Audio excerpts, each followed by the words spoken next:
weekday mornings from 7 to 10.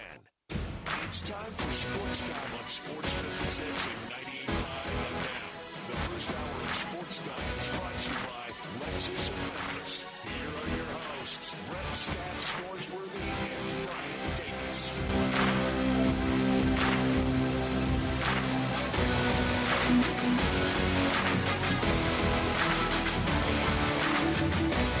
Welcome into Sports Time. Bryant and Brett with you on this Thursday afternoon. We're Sports Time, and we're with you for the next 3 hours. A busy Thursday as we start preparing for the weekend. We've got a couple Major League Baseball games. We had one series end last night. We've got a couple of games tonight. We've got college football tonight. Obviously, Thursday night football tonight as well.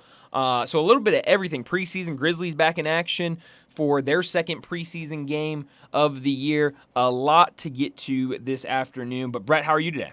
Brian, I'm doing well. A lot of football, a lot of baseball, some preseason basketball, college football. We got it all going. Today is 10/10/24. Brian, when was the last time you wrote a check? I don't think maybe once. I don't know if I've ever written a check. Maybe your life? Maybe I've written one. Yeah, I don't think I've ever written a check. I have a checkbook, but I don't know if I've ever used it. So you have checks? Somewhere. I think do checks expire? This might be a bad question to ask. Do checks expire? No. Okay, no. then yeah, I have a checkbook that has checks. You don't want them landing in the wrong hands because somebody else could. They're upstairs in my sock drawer. I know that for a fact, but I can't tell you the last time I looked at them. Yeah, I thought of it earlier today. I don't write many, but I write some. And earlier today, wrote a check 10/10/24. How about that? Grayson, who's sitting here producing, just let me know it's his birthday. Happy birthday, Grayson. How about that? So 10/10, yeah. Right. So very happy birthday to him as well. But yes. And 14 years ago was 10/10/10. That's right. I guess it was. Wow. It's, this year's flying by. I mean, it all hard to believe we're already this deep into October. But no, we've gotten to the point where everything is colliding, and we've got literally a little bit of everything. We got a lot going, and the baseball was real good last night. Kansas City was rocking. The crowd was bringing it, but it wasn't enough. Just a little bit shy. And, one bad pitch to Stanton, and that was the game. Yeah, no, that's right. And we wondered. Patrick Mahomes was there, getting excited for the Royals. It was a good atmosphere. But you just knew that at some point that Yankees offense was going to come around, and one of those big guys was going to have a big moment. And last night it was Giancarlo who had the big hit to give them that win. Yeah, they got the win. Now they're one away and trying to join crosstown Mets. That's right. Mets are in the LCS. The Yankees trying to get there. And we could be on a collision course for a Subway Series. Had it once, and it was good. It wasn't great. It was good, but maybe this one would be great. And if they get that, every cent Steve Cohen has spent, the owner of the Mets, not the congressman from Memphis, every cent he has spent, he'll get it back tenfold. 100%. And I'll be honest, Brett, I will say this. If we get the Subway Series, that'll turn me into cheering for the Mets for at least that series. That'll do it, huh? That'll do it. I don't think I'll be able to cheer for the Yankees, so I'll cheer for the Mets because that would be an incredible story. Just what they were last year, thought maybe spend all this money, maybe you could get it done. Nothing came out of it, and now this year going about it maybe a little differently, and to get to this spot has really been incredible. And what he can do, next year. Yeah, I know they probably have existing contracts on some things, but anything that has an expiration date, guess what? It's going up next year. That's right. Suites, seats, signage, everything. And they probably already have done enough this year with the pop for next year for him to do that. And he can just sit back and laugh. Right, I'm at Spot Track right now. Okay. Mets 317, almost 318 in total team payroll this year. That's number one. Yankees number 2 at 309. Philly going home at 4 with 247. Dodgers still alive at 241. Then you go down all the way down to San Diego at 15, 171. Then you get to the Royals at 122. 122 against 309. Crazy. That should win, shouldn't it? 309 should win. Every time it should. That's a lot of money. It's a lot of Kansas money. City at 20th, rather, and then Cleveland at 23rd. Detroit, not even $100 million this year. 26th, and that's the lowest. This remains in the playoffs. It's crazy, and we'll see that matchup later this evening as well. Cleveland versus Detroit. We now know starting pitchers. We knew Tanner Bibby was going to start for Cleveland. He started the first game of this series and looked good, didn't give up any runs in his first start. But he'll go up against Reese Olson, who, interestingly enough, they just announced him within the last couple of hours, but started all 22 of his appearances in the regular season, but in the postseason got moved to the bullpen, has only made one appearance this postseason out of the bullpen, and gave the Tigers 5 really solid innings. Now he'll make his first start ever in the postseason at 25 years old. We'll see what he can do for the Tigers, which that place is going to be rocking tonight. It will be, and it should be, and it'll be fun. Do you know what? I'm not going to ask you, do you know? It's almost impossible. Total payroll this year for Major League Baseball, all 30 teams. Wow, I have no clue. $5,025,914,110. Wow. That's a lot of money. That's not an unhealthy sport, is it? No, that money doesn't sound like it, no. What Steve Cohen paid for the Mets, team valuation, the Pohlad family talking about selling the Twins. That's in the news today. Yep. I'm sure they're not selling them because they're destitute and it's fire sale. No. I'm sure they know they can get good money from it in return. You're right. I mean, I think the Mets is the perfect example for Cohen to buy it for what he bought it for and then go in and put even more money into it and say, we're going to go out and get the best roster and spend the most money and do this and that. Yeah, I think that tells you baseball's not in a bad spot. And you can talk all the streaming and things like that. As long as these rights fees are what they are from the traditional networks, there's the money's only going up. That's right. Yeah, no, you're absolutely right. And I think with this postseason, how entertaining it's been certainly only helps. It sure does. And yesterday, the games have helped how the Met game finished. And I loved the matter-of-fact cruise around the bases Francisco Lindor made. Mm-hmm. Oh, yeah. Just wasn't no full cruise where you get beamed the next time up. But he enjoyed every trot. He did. I don't blame him. He should. No, absolutely. Yeah. I mean, that was a huge moment for him. I was a little surprised because I guess that happened while I was driving home last night. Because when we left here, it was 1-0 Phillies. And then next time I looked, it was 4-1 Mets, and I was going, what in the world happened? Then learned that it was Francisco Lindor with a grand slam, which I really like Lindor. Think he's just an unbelievable player and gives this Mets team a whole lot. And so I was glad that he could have that moment, and then watching the replays back was really cool to see. Yeah, it was, and the Mets close out the Phillies. I know Greg's disappointed. Phillies fans are disappointed. Oh, absolutely. We talked about it yesterday, that feeling of just kind of cruising all summer. Have a really good team, and you don't even get to the LCS. It is very aggravating. I do understand and appreciate that. Oh, it absolutely is, and you mentioned it. I mean, this Phillies team really, ever since the start of the season, they played like a team that could go a really long way, and you felt really good about what you had seen from them. But you put it in cruise control early in the summer. Yeah, we got our spot locked up. We know we're going to be one of the top teams.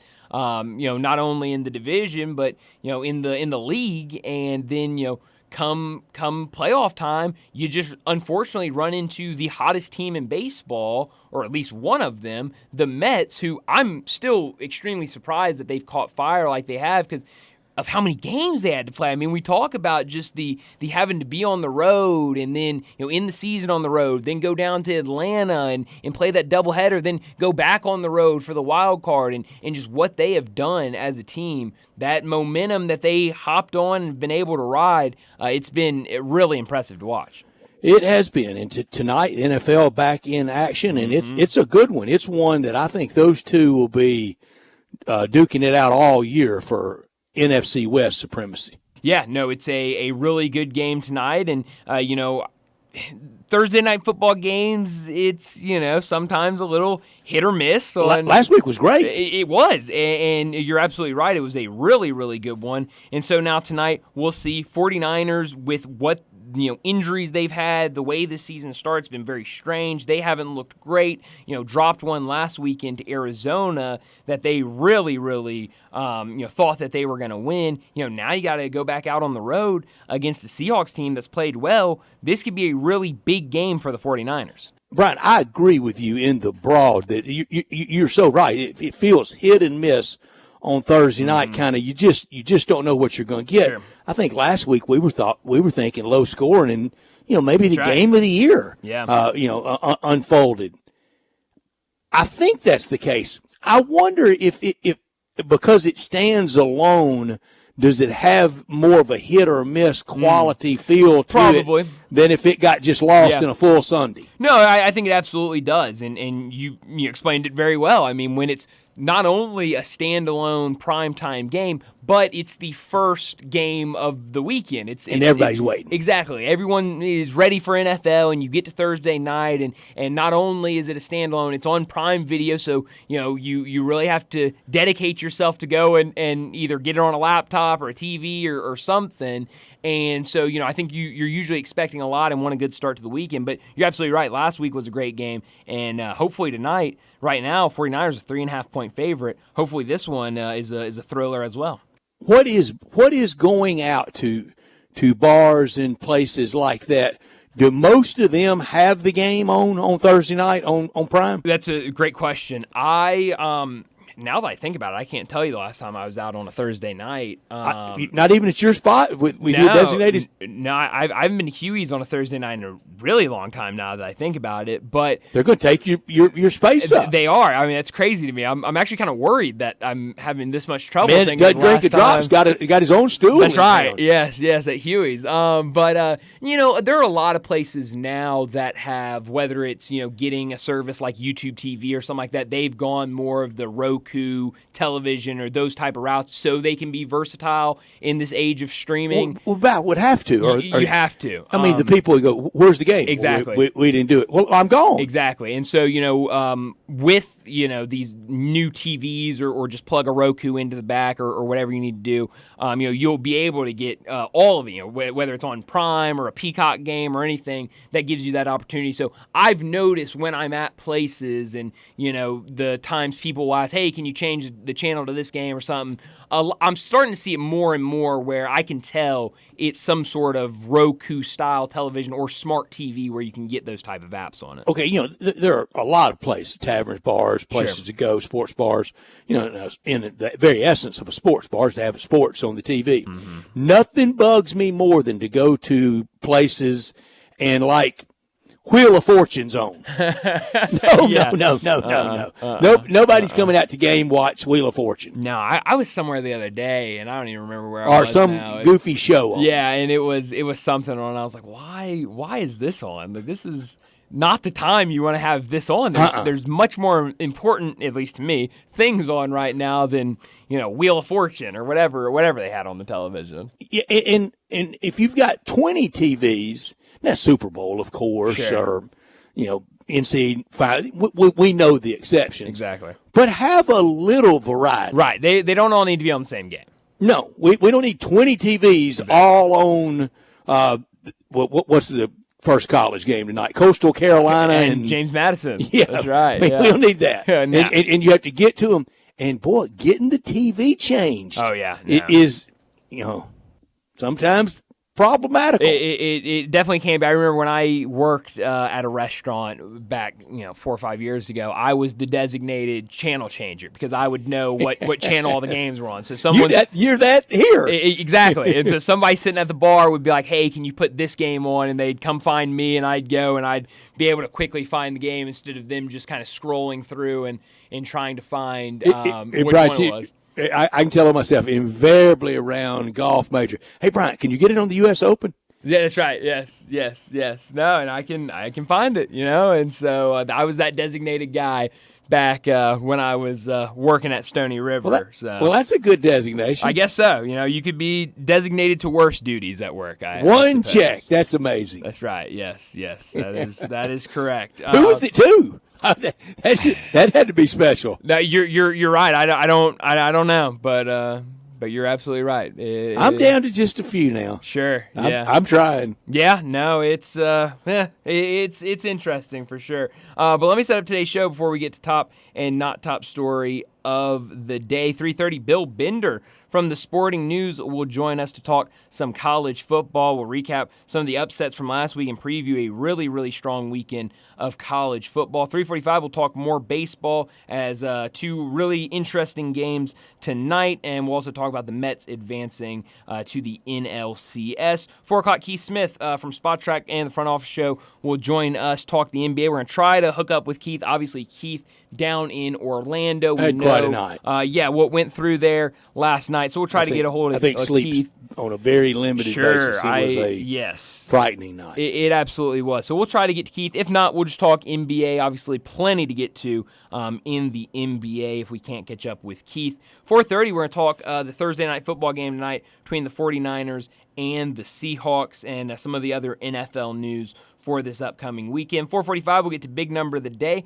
5 o'clock, Greg Gaston. He'll join us to talk Tigers. We'll talk about this weekend plans still. I know they had Ryan Silverfield on their show earlier this morning. He said the latest he'd heard, plan is still for Saturday down at South Florida. So that's planned right now. And except for cosmetics, I don't think the stadium took a big hit. Yeah, so that's the plan right now, to still play that game on Saturday. So we'll talk to Greg about that game and get to a little bit of basketball with the exhibition right around the corner. Media days this weekend. I believe we'll get the conference preseason poll tomorrow. I believe Jason Munns tweeted that out earlier today. And individual player awards. That's correct. So we'll get a lot of that tomorrow and certainly hear a lot more over the weekend. 5:30, Doug Kazarian. He's been joining us at 4:30, but he's going to join us at 5:30 today from OnlyPlayers.com out in Vegas. We'll do some handicapping with him, get some picks from him, I'm sure, for the Thursday night football game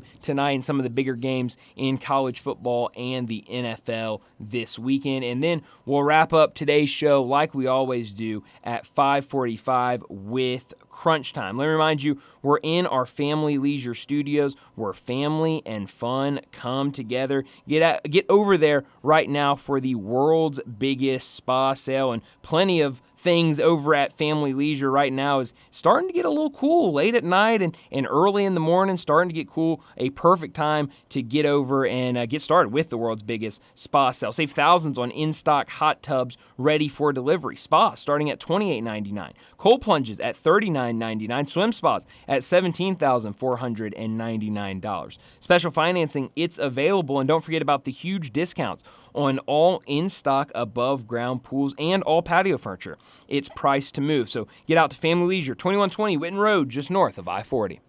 Happy birthday to Grayson. This is Sports Time. You got Grayson, you got Bryant, you got Brett. We're with you until 6 o'clock, and we want you to be a part of it by texting or calling 901-360-8255. That's the Sissy Log Cabin text and talk line. All our guests will appear on that same line, like Doug Kazarian, who this year college football 1-1, last week 9-4 for the year, joining us on Thursday. Last week NFL 2-1 and 8-4 on the year, so 17-8 when he joins us on the Sissy's Log Cabin guest line at 901-360-8255. We're always in our Family Leisure Studios, and this hour is always brought to you. Our title and presenting sponsor this hour is always Lexus of Memphis at 2600 Ridgeway and online at lexusofmemphis.com. Great offers on all 2024 model, the remaining models, and the 2025 is really starting to take over, and always special leasing options. Driving luxury and confidence knowing that every new Lexus comes with complimentary first and second maintenance services.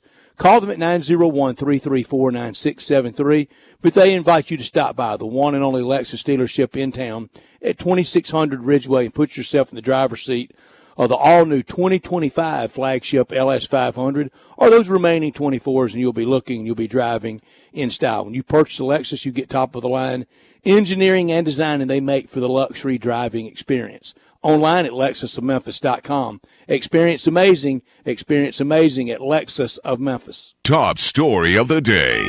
Well, my top story of the day has got to be Thursday night football tonight on Prime Video between the 49ers and the Seahawks. I'm really interested to see what happens in this game. The 49ers, it's been, a really good ride over the last couple of years for them, but a 2-3 start seems abnormal. They dropped 2 games earlier in the season to the Vikings and the Rams, then last week a shocking loss at home versus the Cardinals. We know Christian McCaffrey has not been in there and has not been able to play, and it sounds like could be out for a while. There were the reports out there that he was going to see a specialist overseas to try to get more clarity on his injury. We got a text earlier when we were talking about this game saying the 49ers record without McCaffrey isn't very good, so he's absolutely right. When he's out, this team struggles. The versatility he brings out of the running back position as a pass catcher as well, he just brings so much,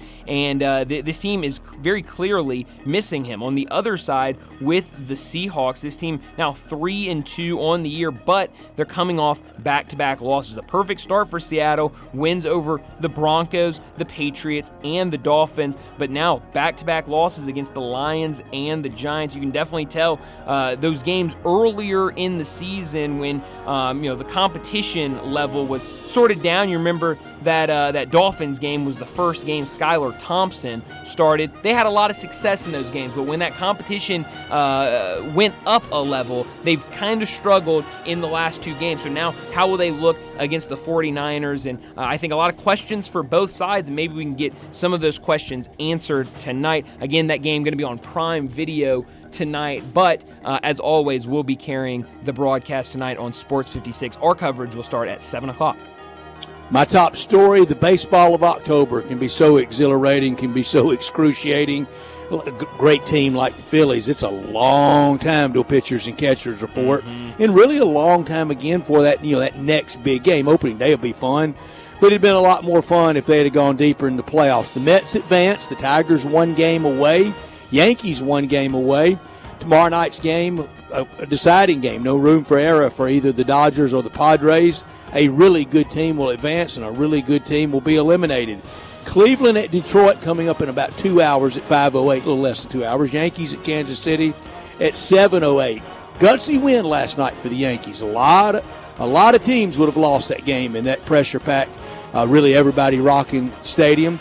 The Dodgers put it on the Padres last night, Game 5, L.A. San Diego tomorrow night on Fox. Not college football on Friday night on Fox, but that one will be on Big Fox. But Francisco Lindor was the hero last night with the grand slam. It was October thing of beauty, and the first time in the NLCS for the Mets since 2015. Look out for the National League 6th seed.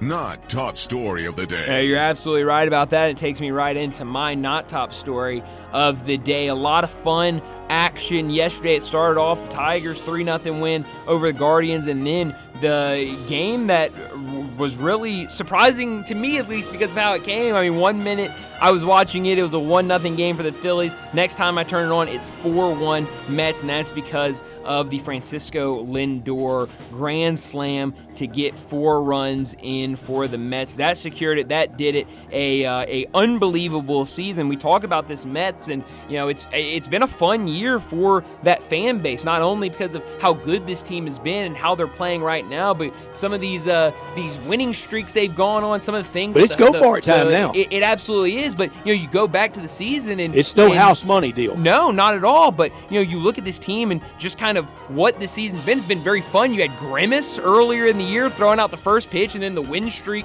they went on OMG. After that. Now the OMG that the fan base has really gotten behind, and certainly most importantly, this postseason run that they're on right now. Now in the NLCS, and an opportunity to do something truly special for the Mets. If they can get the Yankees eventually, that would be That'd be crazy. That would be wild, but we'll see what happens because later tonight we'll see Yankees and Royals. If the Yankees can pull through and win this series and advance to the ALCS, I know a lot of people before the year thought this would be a go-for-it year for the Yankees, and we'll see. And then that last game from last night, Dodgers and Padres. The Dodgers, the most complete they've looked really all postseason. Yeah. Absolutely did. An 8-0 win for them over the Padres. That series now the only series that is tied 2-2, and really it's been exciting already, and I'm sure the excitement will continue to build as we get deeper.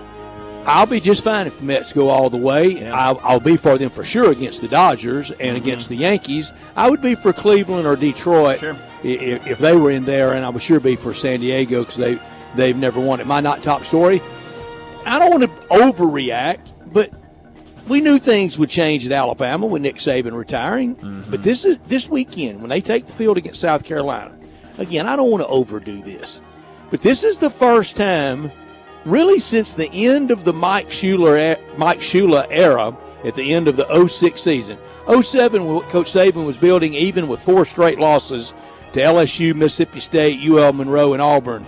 You knew what he was building. You knew something, okay, maybe we didn't know that was coming, but we knew something really special was coming. A couple of championships. That dynasty, maybe we didn't see that coming. Saturday, first time since late in the 06 season. Fans got to sit there at Bryant-Denny, Saban Field at Bryant-Denny Stadium and think, what do we really have? Yeah. Who are we? Yeah, it's going to be, I haven't even thought about it like that, but you're right. It's going to be different. And the irony on the South Carolina staff and back in Tuscaloosa for the first time, Mike Shula since he was fired. That's right. Wow. Worlds collide. I saw Mike last week. Yeah, you did. Wow, that's incredible. But yeah, it's going to be an interesting weekend for sure for Alabama. That'll do it for top and not top story of the day. Let's go ahead and get to our first break, and when we come back, we're talking college football with Bill Bender. We are real sports talk. Sports 56 WHBQ. Available on your radio dial at 560 AM and 98.5 FM, as well as around the world online at sports56whbq.com. Take us with you everywhere by downloading the Sports 56 app. And at home, just say, Alexa, play Sports 56. Wherever you are, stay tuned in to real sports talk. Sports 56 and 98.5 FM. Top Gun is the largest indoor range in the Mid-South, but size isn't their only difference. Top Gun has the best instructors with over 300 years combined experience and classes all the way from first shot to master marksmanship. Plus, Top Gun is affordable. Gold membership is just $48 a month. That's just $1.60 a day for unlimited range time, free gun rentals with purchase of ammo, and members lounge access. Top Gun 2770 Whitten Road and TopGunMemphis.com. Always shoot with the best. Top Gun Memphis.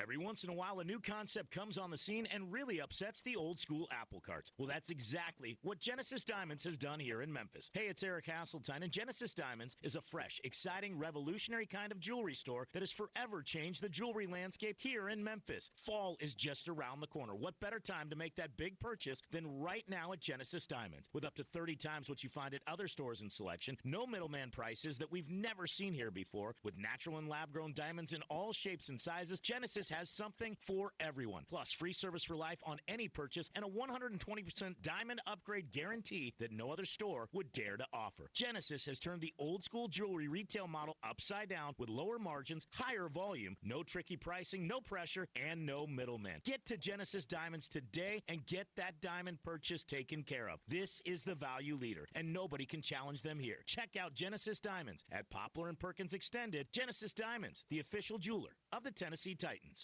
Hungry for that delicious smash burger flavor? Dyer's Cafe is the original smash burger since 1912 and still smashing burgers in Collier's historic town square. Come out for their lunch specials Monday through Friday 11 to 2. Ask about their world-famous split dog and authentic Chicago or New York dog. Try the leaner side of Dyer's with a grilled chicken sandwich or freshly made salad. Also serving Lakes, Delta-raised catfish, Pasquale's tamales, and a customer favorite hand-breaded onion ring. Dyer's, serving world-famous burgers, dogs, and shakes in Collier's historic town square. $5,000. That's the average amount of money people in the U.S. are now spending on gas in a year. $5,000. That's crazy. If you drive, you have to download Upside, the free app that gives you cash back every time you get gas. That's right. You can earn real cash back with Upside just by buying the gas you're already buying. You can literally start earning cash back today. I use Upside every time I fill up, and I've already made around $300. You're putting gas in your car anyway. Why not get real cash back? If you like free money, download Upside. I'm saving the cash I earn from using Upside to help pay for a vacation later this year. Download the free Upside app now to earn cash back every time you buy gas. Use promo code YEAR to get an extra 25 cents per gallon on your first tank. You can cash out anytime right to your bank, PayPal, or a gift card for Amazon and other brands. Just download the free Upside app and use promo code YEAR for a 25 cents per gallon bonus on your first tank. That's code YEAR for a 25 cents per gallon bonus.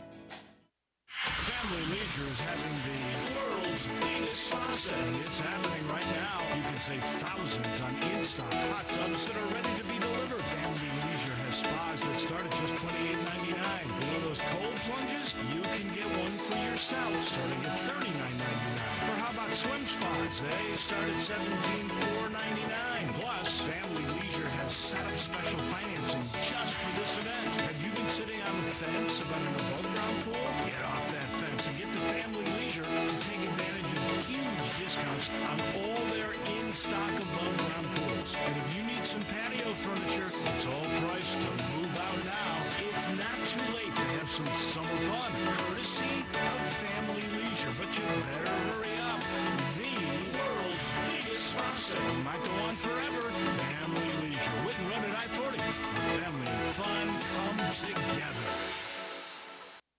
Step up your wings game at East Coast Wings and Grill. With 60 wing flavors and 7 heat indexes, do you have what it takes to turn the heat on your wings up to insanity? East Coast Wings and Grill is family friendly with a large variety menu to satisfy the whole bunch. Sign up today for their loyalty program and taste the rewards. For every dollar you spend, you collect a point. Earn 100 points and receive a $5 reward. Next to Lowe's off Highway 64 in Bartlett, come try America's best wings at East Coast Wings and Grill. Sports 56 traffic. Good afternoon. Cleanup continues on a crash. It's been out there all day long. It happened early this morning, 40 East, out there around Highway 64. It's just rubbernecking delays that's going on out through there as you drive by the accident scene on 40 East at Highway 64. A little extra time as you head out towards Fayette County because of this slowdown. As traffic increases out there in that area during rush hour, it's building already on 240 onto 385 Bill Morris Parkway. Weimer's Jewelry, 7525 Highway 64. They want you to know they are your full-service, family-owned jewelry store here in Memphis. I'm Commander Chuck with your on-time traffic.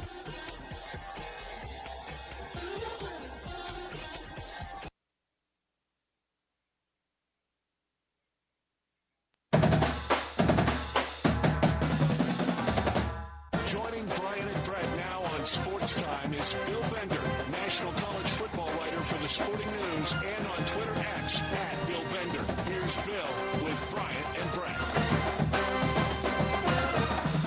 Bill Bender joins us now from the Sporting News to talk some college football and plenty to get into. Bill, I want to start off with one of the biggest upsets we've ever seen, Vanderbilt beating Alabama up in Nashville, a game that they completely controlled. You look at the time of possession, just incredible to see what they were able to do behind Diego Pavia.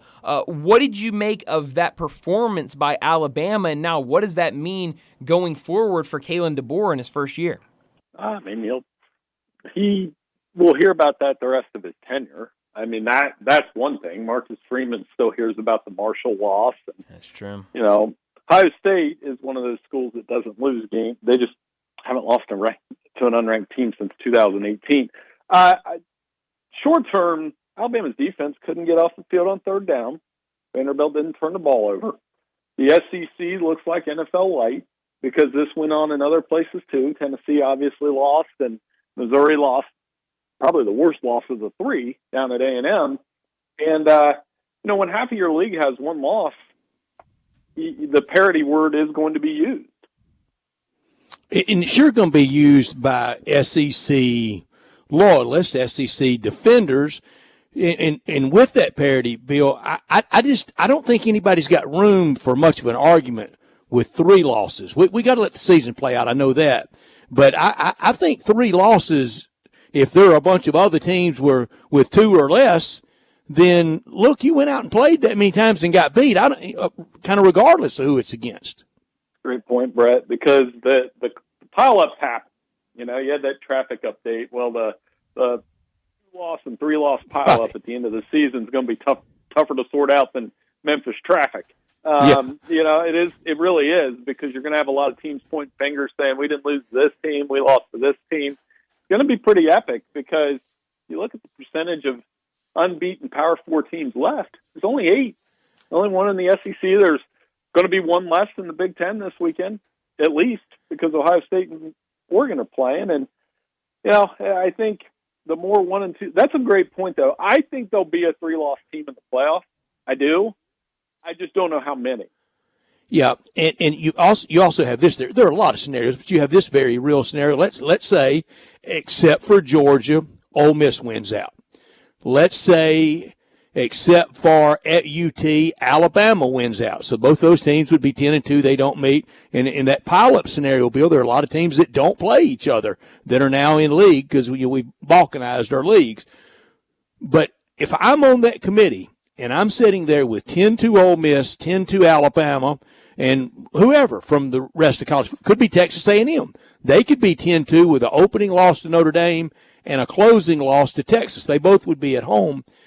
I would have trouble. I think I would stand up in that room and say, now, Ole Miss lost at home as a 16-point favorite to Kentucky, right?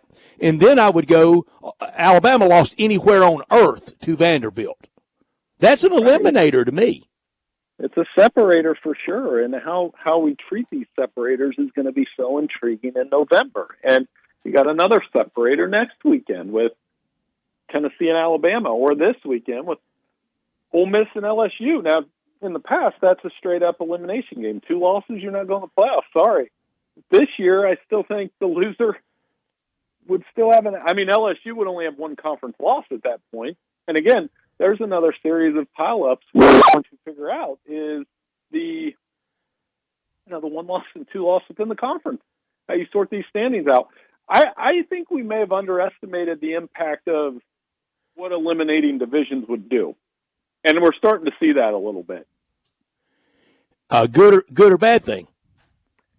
Probably bad at the end of the year in terms of creating confusion, because not everybody's playing everybody. You know, it's easy for me to read the NFC standings, for example, because you have 4 divisions and you know who plays who. And, you know, granted, I know the complaint in the NFL sometimes is, this team has a worse record, but they got a home game. But, that's the NFC North, for example, is the toughest division in football right now. So if Green Bay goes 10-7 and gets a home playoff game, I'm not going to complain.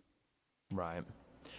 Bill, you mentioned that Missouri loss against Texas A&M, and a lot of people were really surprised how Missouri looked in that one. And you go back, you look this season, I don't think this Missouri team has played as well as certainly they played last year up until this A&M game. And I've seen a lot of people pointing out the loss of Cody Schrader. I thought earlier in the season that Nate Noel, you looked at his numbers and what he had done the first couple of games, that he might be a nice replacement to Cody Schrader.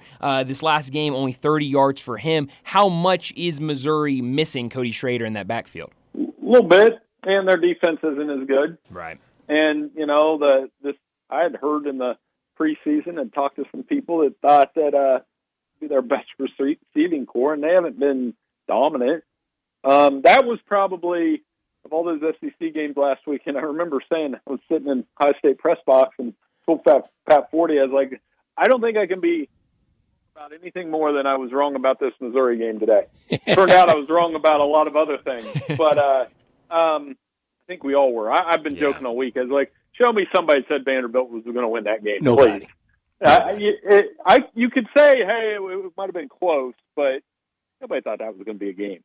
Bill, I want to be wrong. I want chaos. And if I'm in that committee room, very much like NCAA tournament committee, you're going to have this lingo.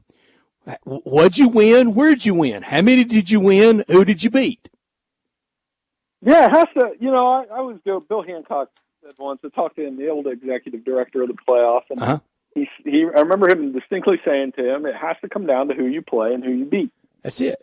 And that's really it. And how we can do some linguistics around it and try to, jump through hoops to get there. But make excuses. I still think, right. But the SEC and the Big Ten are still in good shape. And I agree. I know they're going to get the most. They'll probably have 8 of the 12 playoff teams between those two conferences. I've been joking all week, though. The difference between the SEC and the Big Ten and their fans, at least in my opinion, I've been joking with every Southern radio station I went on this week. I was like, nobody publicizes losses better than the SEC. That's the truth. We do not publicize them as well up here because we're too petty. There's never going to be a Michigan fan or a Ohio State fan that says, "Hey, that's a good loss for Michigan out there at Washington." No, never. It's a bad loss. They're horrible. But then when they play them, they're great. That's the beauty of college football. Yeah, it is. Bill, that is the truth, and I think I'm trying to be resistant to it. We've turned Diego Pavia into Johnny Manziel and Randall Cunningham over a weekend, and we made the Kentucky defensive line into the steel curtain. And here's the thing, I mentioned that Arizona, if I didn't, I've done this a few times this week. The Arkansas-Tennessee game felt like Cardinals 49ers to me. They lost, but you looked at the playoff picture the next day, and we did one at Sporting News, and Tennessee was still in there, Alabama was still in there, and Ole Miss was still in there, and LSU's on the fringe, and here comes Texas A&M, and they lost. Remember, they lost week 1. Imagine where Texas A&M would be ranked had they beat Notre Dame in week 1 in a close game. So I think they're fine, though. I swear, I think if they win out and even lose to Texas with a home opener and home closer losses at Kyle Field, they're in the playoffs. It might be the 11 seed, but I think they'll be in at 10-2. I agree. And what a game! Right? Can you even imagine 10-1 Texas A&M going down there and playing a 10-1 or 11-0 Texas team, and they haven't seen each other in that long? I can't wait. That's a circle the date for best game left on the schedule, maybe. I mean, that would. And this weekend has been circled the date. For sure. There's so many. I turned 45 on Saturday, so I'm excited. Look at the birthdays we got rolling in. Birthdays everywhere today. Well, my kids were joking. They're like, "You're going to celebrate your birthday working all day?" It's like, in this case, it's not work. Always you have. Just enjoy that many good games. Absolutely. I've told Brian, and he's done it too many times, working Thanksgiving and even Christmases. It's a big sign of adulthood when you're working holidays and working your birthday. That's right. And in football season, we don't mind, do we, Bill? No, and I've always, I just think some things are predetermined in life, and I knew, I've lived my entire life doing football and playing football in high school, and October is my favorite month of the year because of the football and the weather change. And I know I don't want to say it that way because I know some people are going through some horrible weather things right now in our country. But, up here in Ohio, there's been some nice fall weather and best time of year. Keep tweeting those Ohio sunsets, Bill. I love them. Oh, I love it too. We got my son's football practice. It's in the perfect spot for those. I'll keep doing it. Yeah. Last thing for you, Bill, before we let you go, what do you expect to see in this big Ohio State-Oregon game this weekend? Watch the lines, see if Ohio State can go out there and push them around with that running game and Quinshawn and Travion. Those two are averaging about 8 yards per carry between them, and their defense getting after Dylan Gabriel. I'm excited to see this one. If Oregon can get after Will Howard and how he responds, and then on the other side, can Dylan Gabriel avoid some of those mistakes he made against Michigan State last week? I think we're going to get a classic there. It's going to be an overreaction either way. But you guys watch when I was talking about publicizing the loss. See how they treat Ryan Day if Ohio State loses that game. It won't be well. It won't be well at all. Bill, if you had any opportunity for very much up close, one-on-one time with Quinshawn Judkins, because he's just one of my all-time favorites. Well, we had him in a couple media scrums, and he seems like a good dude. Plays so hard. Soft-spoken kid, Mm-hmm. Hard runner. I mean, you couldn't get the what is it? The juxtaposition there is very stark between the two things. Yeah, absolutely. Well, Bill, as always, thanks so much for joining us, and we'll talk to you again next week. Hey, no problem, guys. Have a great weekend. Thanks, Bill. Thank you, Bill. Enjoy. Bill Bender joining us from the Sporting News. Talk a lot of college football, and that's the big one this weekend, Ohio State and Oregon. I'm really excited for that one. I am too, and that's one that, used to we would only get that in a bowl. This could be the first of a couple of meetings for them. But, we were talking about that with Georgia, Bama. Right, this time at Outson. Next time could be Big Ten championship game. I think's in Indianapolis. Yeah, and then in the playoffs. Yeah, no, you're absolutely right, and I think could be a really, really good game, but a lot of good games on the schedule. We've talked about a lot of them already, and we'll continue doing so through tomorrow afternoon. But let's go ahead and get to a break. When we come back, we got to talk some Major League Baseball. We talked a lot about it to start the show, but we have 2 games today. We got to talk about the games that happened last night. We'll do all of that next on Sports Time. Add a little fun to your lunch break. Join Johnny Radio for Sports 56 Happy Hour from 11 to 1 every weekday on Sports 56 and 98.5 FM. The 2025 Range Rover Sport sits right at the heart of the Land Rover lineup, offering a perfect mix of style, performance, and versatility. Smaller and more agile than a full-size Range Rover, it's a great option for everyone who wants luxury and practicality. Every model comes with 8-speed automatic transmission and all-wheel drive standard. Whether you navigate city streets or tackle rough terrain, Range Rover Sport has you covered. Every drive is powerful and breathtaking. The 2025 Range Rover Sport is the epitome of sporty luxury. Test drive one in Jaguar Land Rover Bluff City. Simple, smooth, and every sip is easier to last. Tito's handmade vodka tastes just as good with tap water as it does your favorite mixers. Back in the day, Tito distilled, hand-bottled, taste-tested, sent out to a few friends, then taste-tested again to give you the finest juice around. No frills, no flavors, no fancy labels, just the good stuff, just Tito's. For recipes, videos, and more, visit Tito'sVodka.com. Distilled and bottled in Austin, Texas, 40% alcohol by volume, mainly 80 proof, crafted to be savored responsibly. It doesn't matter what time of year it is, it's always the right time to visit Bell Tavern, Memphis' perfect downtown neighborhood bar. Bell Tavern is right off Deacon Alley, right at the very center of downtown, but Bell Tavern doesn't have the hurried atmosphere of a lot of places downtown.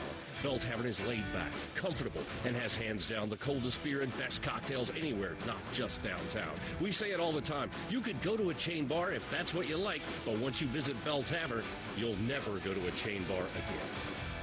The best I-dos start with Sissy's Blue.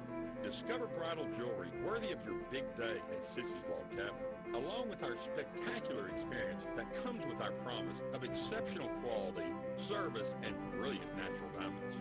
Experience our expansive selection when you stop by any of our 6 locations or shop online at sissyslogcabin.com. Find your perfect engagement ring only at Sissy's Log Cabin, because life's too short for ordinary jewelry. Now back to Sports Time on Sports 56 and 98.5 FM. This hour is brought to you by Lexus of Memphis. Here are your hosts, Brett Stack Snoresworthy and Brian Gates.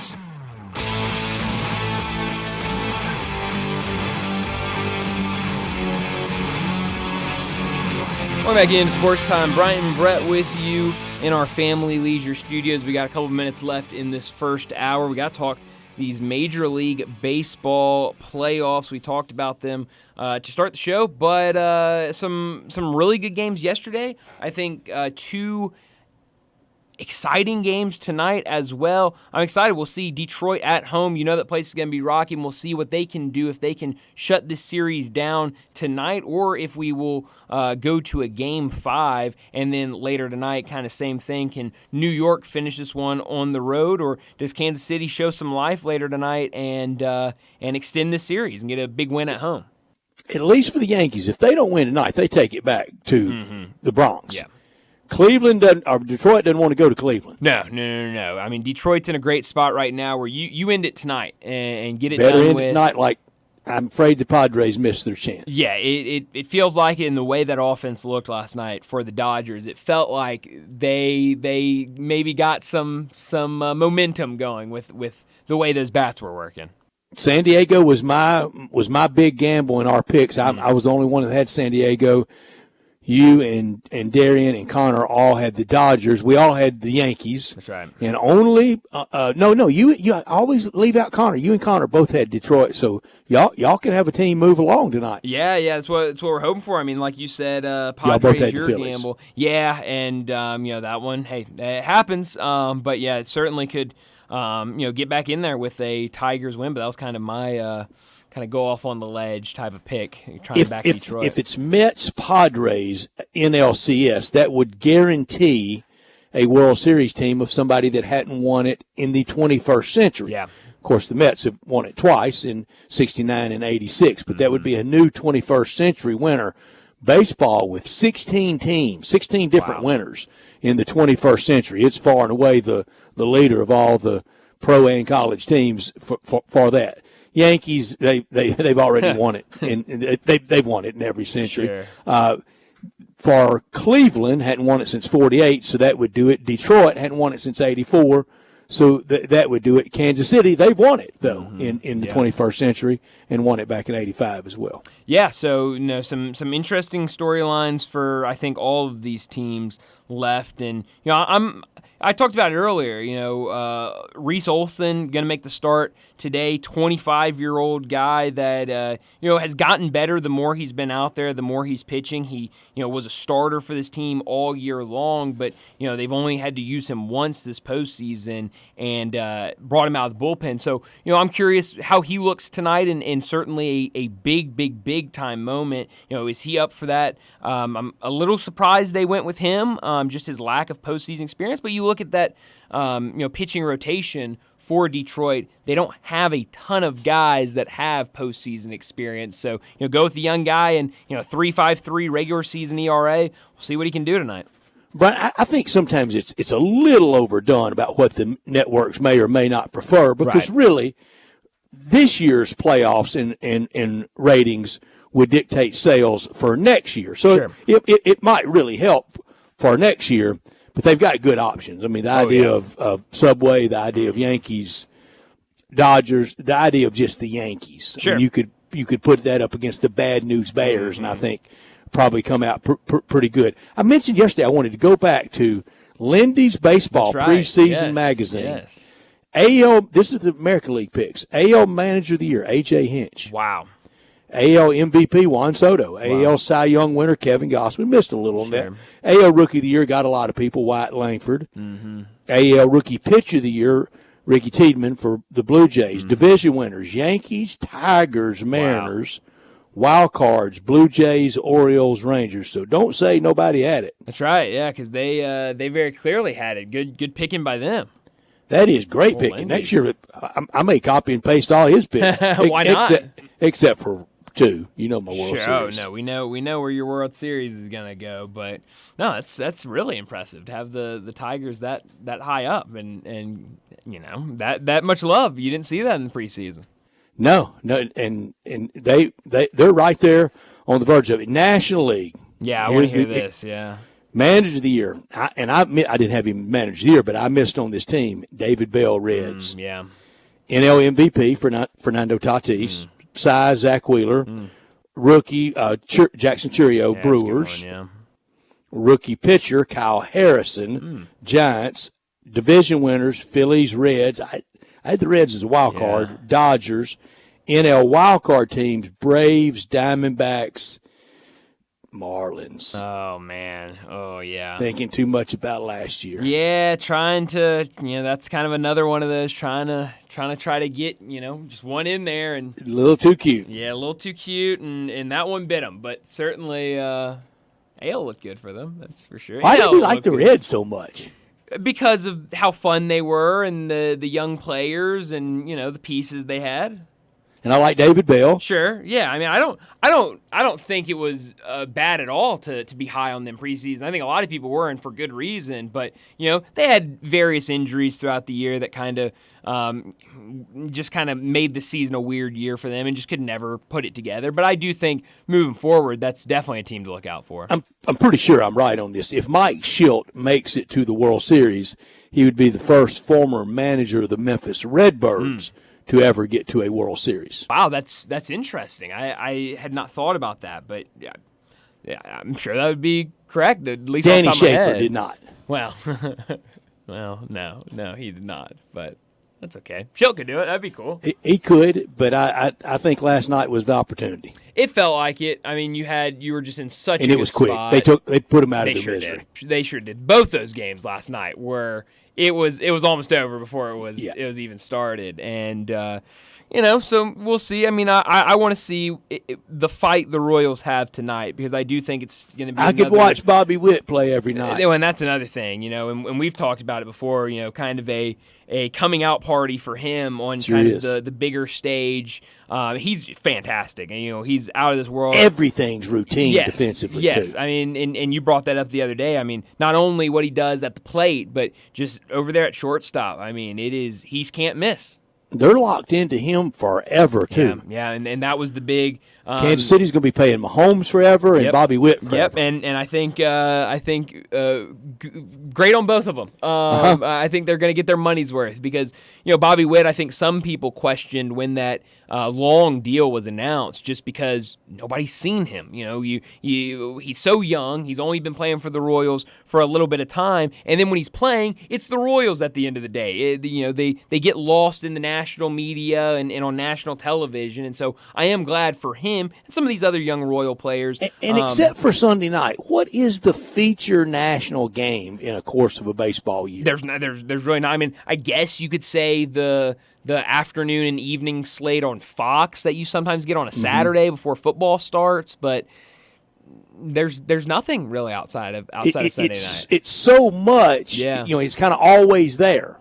That's right. No, you're right. But and it feels like used to you would have a midweek ESPN game, and now you don't have that anymore, which is kind of a shame. But no, I'm excited for both these games tonight. The first one starting at 5:00 on TNT, Guardians and Tigers. That second one at 7:00 on TBS, Yankees at Royals. Well, we need to go ahead and get to a break, wrap up this first hour, and when we come back, we're going to try to get a hold of Keith Smith down in Orlando. Hopefully him and his family are doing all right from Spot Track and the front office show. Talk some NBA. If we can't get a hold of him, we'll talk a ton of NBA. Brett and I will. So stick with us. We're talking NBA on the other side.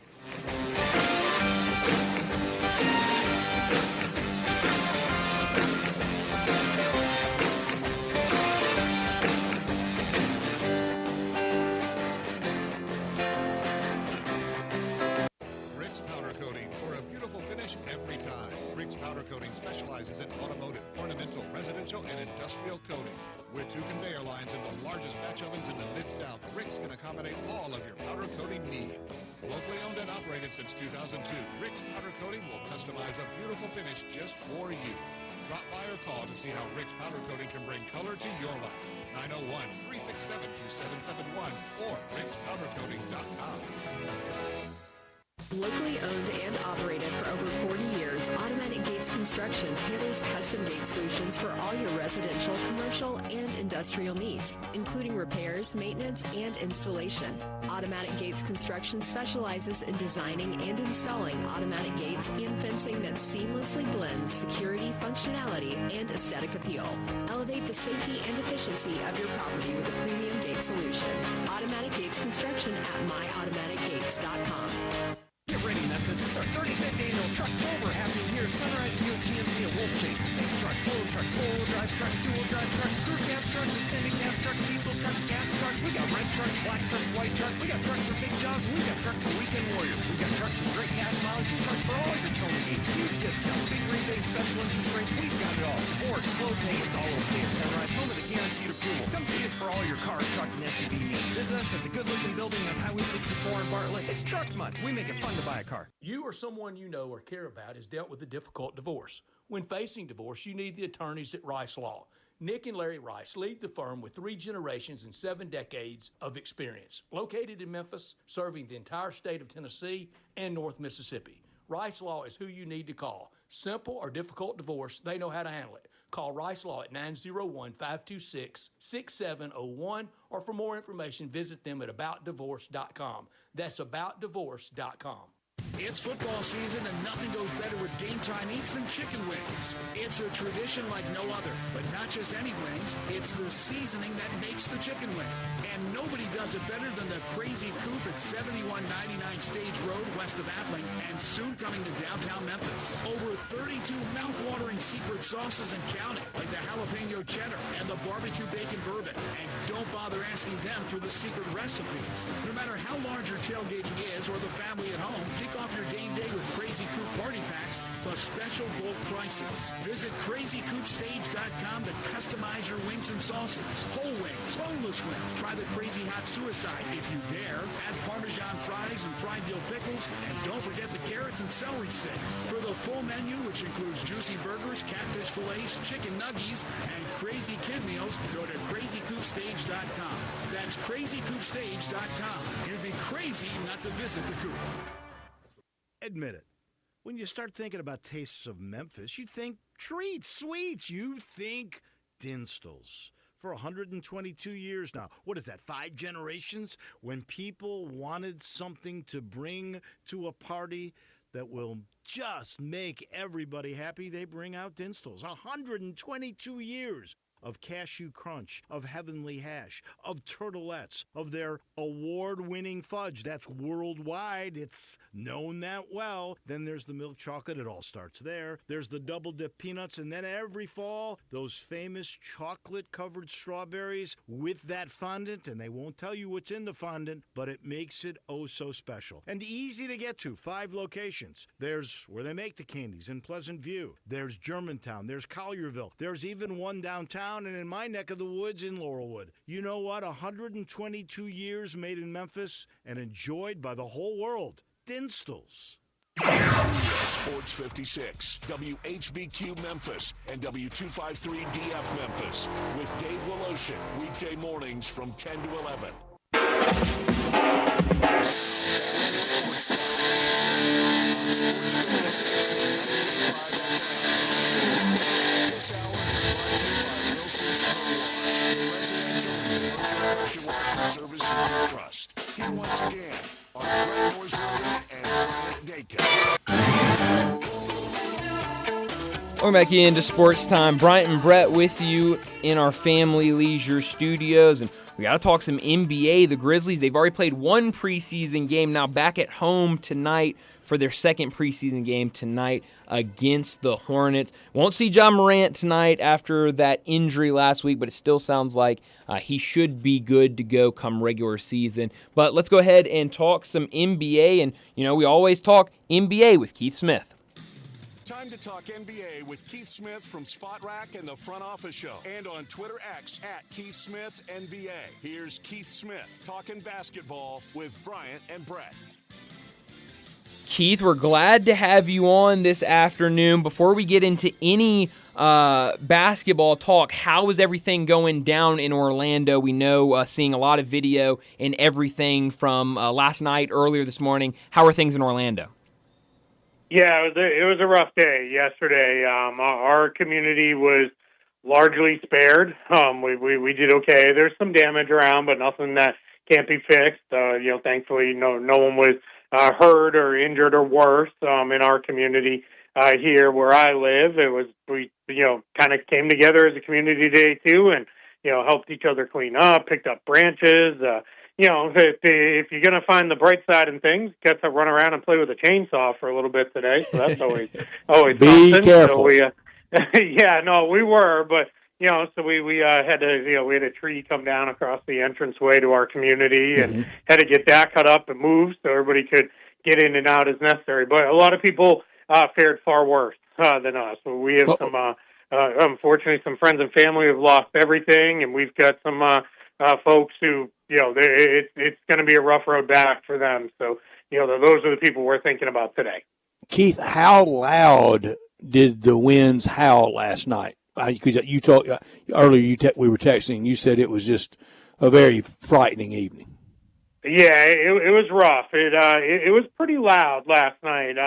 And the worst part is it comes in. This storm came in overnight, so you couldn't see anything unless you went outside. And of course, all you're told is once you're inside, stay inside. Don't go back out. And and we didn't once it started really picking up and getting bad. But you could hear the tree branches and the trees cracking and breaking, and you're just kind of hoping the whole time. I hope none of those are landing on my house or coming through a window or hitting anything of importance. And it was a very scary night. It gets extremely loud, and what's different is it's constant. It was from about probably 2 o'clock till about 5. It was just constant wind and rain and everything else that you could imagine. It was not a pleasant night. We're all probably going to fall asleep pretty early tonight. And again, thankful that it wasn't worse for us. Did you keep electricity, and were the local TV channels on? Because I know on my on DirecTV, they had local coverage, and there was one a very prominent Orlando station that stayed on, and in Tampa, St. Pete, that station that stayed on all night was something. Yeah. So what usually happens here is we've got a station we like. Guy's name is Tom Terry. He's been here forever in Orlando, and he kind of goes. Things are getting serious with him when his jacket comes off. Then if the sleeves get rolled up, it's even more serious. And if the tie comes off, it's time to run for cover. Because, he's been doing this a long time, and he's wonderful. We stick with our local people because they're going all the way down to the street level. They're not trading at all in, panic or anything like that unfortunately sometimes we see a little bit, when it's out of market coverage. They're just, telling us, hey, here's what's going on, and they're here with us trying to get through it just like we are. So we were very fortunate. We only had a few flickers with our power, but other than that, it stayed with us. We just happened to land in a little pocket where it stayed on, and that's kind of rare. We've had other storms where we've lost it for up to a week at a time, and this time around we got smiled upon and it stayed with us, so we were able to stay cool. We've got some friends and folks from other parts coming over to hang out and get a shower and just chill in the AC for a little bit here before they call it a night and head back home, because we don't know how long it's going to be before they get their power back. Keith, seriously, be careful with those chainsaws. Too long for on the air, but a friend of mine's father-in-law, just absolute nightmare with a chainsaw with the chain jumping off. Be careful. Oh with yeah, those. no, yeah, we were using them safe. It's again, unfortunate. You get used to it here. It's about a once a year or so thing that we have to pull them out, and everybody was being pretty safe. And it's one of those kind of moments of passage where one of our neighbors, his son, he's like, all right, you're old enough now. So we all backed off and gave him space, and he did a little bit of work on it himself. So it's one of those moments where, hey, you got to learn if you're going to live here. You're going to have to figure out how to do this. But yeah, we were all very careful. It's unfortunately one of those things we've gotten far too used to. Absolutely. Well, Keith, let's get to some basketball. I want to start here locally with the Grizzlies. They've played one preseason game, one coming up tonight. And in that first preseason game, Ja Morant injured twice in the game. The first time, it kind of ankle goes the wrong way. A ball deflects off of it. He goes out, comes back in later in the game, goes up for a dunk. When he comes down, he kind of limps over to the bench, takes himself out of the game, goes straight back to the locker room. We've learned now it's a minor sprain. What have you seen, and does that worry you at all? Kind of add it to the list of guys out now: Ja Morant, Jaren, Gigi Jackson, Vince Williams. It feels like all of these are hopefully not severe injuries, but it just adds on to everything that happened last year. Yeah, that's absolutely it, right? We don't want to get back in the spot where we're right back where we were a year ago, where it's like, all right, who are the 8 guys suiting up, and give them all name tags, because they met 5 minutes ago before we had shoot around. Like it was so crazy last year. And yeah, you're hoping Ja Morant, Jaren Jackson Jr. especially, those 2 guys are back because they're so important to the success of the team. So we'll see. That the one where he got hit by, stepped on the ball, whatever we want to call that. I've been watching basketball forever, and I've never seen anything like that. That was crazy, and it was like for a moment there was like, hey, are we really doing this again? Like what is happening? We're inventing new ways to get guys hurt in Memphis. But yeah, like you said, everything sounds like it's all minor stuff. Sounds like both Morant and Jackson should be good to go for opening night, and that's going to be important because, you guys know there in Memphis in the Western Conference, you can't afford gaps where you're missing guys and you're going without players for, weeks on end, because if you do, that's ground that's going to be really difficult to make up in the West. How much do you put into the GM survey? Not too much. There's certain things I like to look for just on, all right, where the collective head's at in the league. But there's a lot there where I don't know. I don't. There's times when I wonder who fills this out actually. Does it go to the junior man in the front office, and if they fill this out, send it back, kind of thing? Is it something where it's intern walking back? Yeah, I'm taking it. Yeah, exactly. Yeah, it does feel like that. Now I can tell you, I know organizations where that's kind of how they treat those things, but it's just kind of a good to see directional type stuff on things, but I don't put a lot into it. I saw earlier today Mitchell Robinson is going to be out until 2025 as he recovers from his surgery. We know the Knicks added Karl Anthony Towns a couple weeks ago to give them a big man, but they lose Julius Randle. There's not a lot in that front court. What does this mean for the Knicks, at least for the first part of the season? Yeah, you got to keep Towns healthy, and then they're going to piece it together with smaller guys around him. Unfortunately, Jericho Sims doesn't look like he's really stepped up and improved very much. He can maybe give them 5-10 minutes a night if they really need it, but it's going to be a lot of Precious Achiuwa coming off that bench. They're probably going to piece together a lot of minutes with like OG Anunoby playing a lot at the 5 and those kind of things, and figuring that out, which he's perfectly capable of. But that's the risk with the Knicks right now. As you look at it, Towns and Anunoby are two major players for them. Team doesn't have a lot of depth, especially in the front court, and those two guys are injury prone. They've both missed a lot of time over the years. So it's a Knicks team, when everybody's there, they're going to be really, really good, and they're going to be a tough out. But if they run guys into the ground or if they're having injuries, it's going to be tough for them to make it up because they just don't have the depth until they get Mitchell Robinson back, and maybe they figure out a couple other spots in the rotation. I also saw that some reports that came out either yesterday or the day before about how before the Karl Anthony Towns trade went down, the Knicks attempted multiple times to try to trade for Walker Kessler from the Jazz. And now, this last year was very strange for Walker Kessler. Really good rookie season. Kind of took a step back last year, lost his starting spot in the middle of the season. What will this year look like for Walker Kessler, and how much will there be conversations about him kind of on the trade board for them?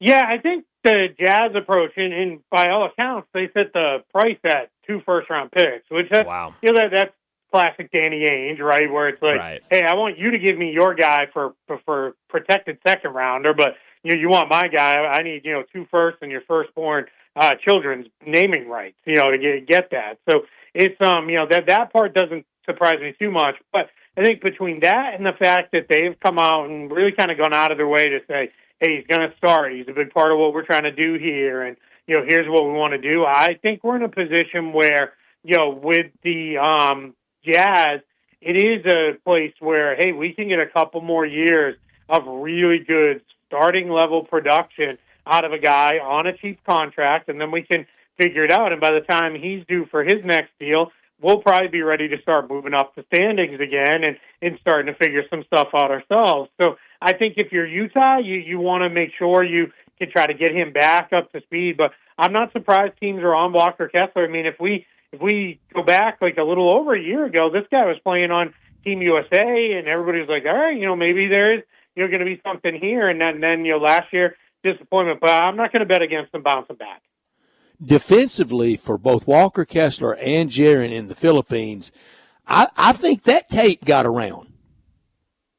Yeah, there's definitely some truth to that. Jaren Jackson Jr., the knock against him has always been he doesn't rebound, right? It's, he's almost a 7-footer who can do just about anything else on the court, but for whatever reason, he's just not physical like that in the rebounding game. He'll have the occasional game, but he's never been a guy who's going to go out there nightly, going to pull down 10 rebounds or so. And then with Walker Kessler, especially in that European game where a lot of it is, all right, we're going to design actions, we're going to space out, we're going to do this.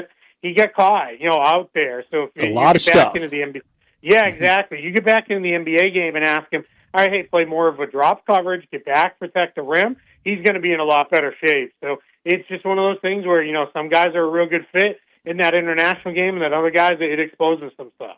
And another guy in Philippines, August of 23, that stayed with him all year. It was pretty well known, but Austin Reeves, just was so torched there and continued to be last year for the Lakers. Yeah, and the Lakers don't have, outside of Anthony Davis, the defenders help cover for him because they don't have the big wing defenders. I'll still take LeBron for one play to win a game, but night to night, for 30-plus minutes a night, he's just not a good defender anymore. He doesn't have the energy to put in on that end of the floor plus on the offensive end of the floor. But, if it's one game, sure, I'll take LeBron, and if it's one play, I'll certainly take him. But Anthony Davis has to do so much covering for the rest of those guys. I thought last year was one of Anthony Davis's best defensive years he's ever had because of the responsibility the Lakers had to have him cover because of LeBron and Austin Reeves and D'Angelo Russell not having great defensive years in that fifth spot. That was almost a rotating or revolving door of different guys through night to night of who was going to lock in. And that's going to be a lot more of that again this year. That's going to be, if the Lakers are again back down in the play-in tournament range, which is where I think they'll be, a lot of it's going to become they're just not probably going to be a good enough defense, and against the best teams in the league, they're going to continue to struggle because they'll find that matchup that they want. That first line of defense for the Lakers, they hardly even turn around and yell to Anthony Davis, look, they're on the way. I mean, they really break it quite easily. Let's go to that GM survey, and let's say it's the Bible. We're going to go with every word it said. had the Grizzlies at 6. That's a big win, isn't it? Grizzlies 6 seed, avoid play-in. That come April, we would be very proud of that, wouldn't we? Yeah, I think so. Yeah, that's a great bounce back season. You guys know I'm pretty high on them if they stay healthy. I think they're going to be competing a little higher than that. I think they'll be in the mix to be a home court advantage team. But yeah, I think 6 would be great for them. That assured playoff spot, get out of the play-in tournament, go into the playoffs. I think the West is going to be so compact standing wise that I think it's going to be a matter of, did you have a bad week? And if you did, that probably cost you a spot or two in the standings. But I think Memphis is primed to really bounce back. I think people are making sure to be conscious of, all right, last year you can kind of throw it all away because this was not a scheme thing. This was not a player fell off in their play. It was really all injuries. And, now you've got a lot of these guys coming back. But what I think we're all going to be a little leery of, if guys start going down like they kind of did here in the end of the summertime, start of the training camp, start of the preseason, I think we're all going to be a little more ready to be like, all right, here we go again. And I'm not going to trust in it very deep this year, but we'll see. As long as they stay healthy, they should be set up for a good year. Mm-hmm. Keith, I feel like there's a lot of injuries around the NBA right now. We've already talked about a couple of them. A couple more that I saw up in Portland. A young team, definitely still in the midst of a rebuild. And now we've learned that Robert Williams and Shaedon Sharpe are both going to miss time with injuries. Two guys that have been injured for a while. I mean, both guys missed a bulk of the season last year with injuries. It's another leg injury for Robert Williams. He's optimistic he'll be back for the season opener. Shaedon Sharpe, it's going to be a little bit longer for him. What do you make of those injuries up in Portland? Yeah, this is where you can be a bad team and know that going into a season, and I think Portland does, and that's not necessarily a bad thing. Mm-hmm. It's just where you're at. You're rebuilding, and you're trying to figure it out. Or a bad season can turn into a lost season, and a useless season is when you have a ton of injuries, and that's kind of what Portland had last season. Shaedon Sharpe missed a bunch of time. Anthony Simons missed a bunch of time. Scoot Henderson missed some time. And what you didn't find out last year is, hey, can these three guys play together? What does it look like when we put them all out there? What is our best group, with these guys? And that's what Portland is. Now we're trying to figure that out again on the fly. You've got Donovan Clingan in the mix now, too, that you're trying to work in. That's where Williams being out is maybe a blessing in disguise, because instead of having Ayton, Williams, and Clingan all fighting for minutes at the 5, because none of those guys are really a 4. Now you can just run with Ayton and Klingon and just move forward that way until Williams is ready. But, yeah, it's really tough. You just don't want to get into those positions where it is, all right, instead of just being bad, which we're probably going to be anyway, now we're bad and we didn't even get to see a bunch of our young guys play and figure some stuff out. That's where it becomes a lost season.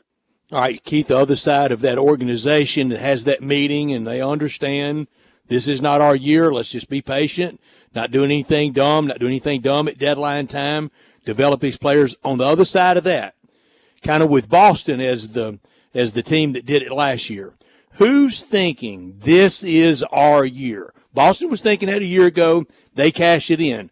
Who's thinking that this year? I think there's quite a few teams. I think New York feels that way with adding Bridges and adding Towns. To win it all. The Knicks are thinking win it all in June. Yeah, I absolutely think that's where they are. I think Philadelphia knows, hey, not only are we all in, but we're all in with a clock on this thing. Paul George is older. Joel Embiid, you just know it's not. He's not going to keep ripping off seasons like this where he plays a decent chunk of games. So Philly, I think all in. I think Milwaukee is in that boat too, where it is we can be better than we were a year ago. We just gotta have the right guys healthy at the right time, and we'll be good there. So that's in the East. And I think in the West, Denver is thinking, why not us? Right, we can do this again. We've still got the best player in the world in Jokic, and we've got good players around him. I think Dallas is looking at it and saying, hey, one of the things that undid us was we didn't make enough shots in the finals, and now we got Klay Thompson, we got Najee Marshall. I think they're feeling another year of growth together with Irving and Doncic, and then Dirk Lively. So they're feeling pretty good. And then Oklahoma City, I think, is thinking, hey, why not us? But they're just not going to tell anybody that. They're just going to go out and play, and they're obviously not on any form of this clock like some of these others are. Some of these other teams, they've got older players. They've got situations where it's going to become kind of untenable. And then the last one I'll throw in there, or last two, are the Lakers, because the Lakers have to be thinking, hey, if not now, when? If we don't do it soon again, when are we going to do it? And then the Phoenix Suns are another team. Kevin Durant. It took a while for you to get to Phoenix. but we know KD gets impatient, right? And he can still play. And I think if he's looking around saying, man, we're this ridiculously expensive team, and we're not getting it done, he may be looking at, all right, where do I want to be, net? Where do I want to kind of go and try to go get another one of those titles? Keith, last thing for you before we let you go. Who's impressed you through preseason? I know it's still very early, but any young guys or any guys that you've seen over these first couple of games that have stood out to you? The guy I loved going into the draft, and I was flabbergasted when I had so many people telling me he's not a first-round pick and he's going to go in the second round, is Oso Iguodala with the Suns. This guy can just play. You could see it at Marquette. On a Marquette team that had a lot of guys, he just flashed all the time. He really knows how to pass for a big man. He's about a legit 6'10", 6'11". He is a center, but he can really pass, and he's not just doing it out of the dribble handoff stuff. You can run the offense through him to an extent. No, he's not Jokic, he's not Sabonis, but he's got that passing gene. And then his defense is really good. He's popping athletically better, so he's been really, really fun so far. I think he's been good. And then the numbers aren't necessarily showing it too much in Houston, but Amen Thompson, you can just see he looks a little different, like he's carrying himself a little differently this year. Like he looks like he feels like he is ready to, really be a big part of that Rockets team and helping them get to the next level with that. So those are a couple guys that have jumped out. Cade Cunningham, trusting shooters now. You put shooters around him, and instead of those 19-foot fall-away jumpers, he's making the pass instead, which is really great to see, because instead of passing it out and watching another jumper clang off the rim, he's got faith, and that continues. That's going to be big for him and the Pistons. Yeah, well, I love Cade Cunningham. I hope he can stay healthy this year, but he is a fantastic player. Keith, you did this with no sleep after that frightening night. Quite impressive and very much appreciated.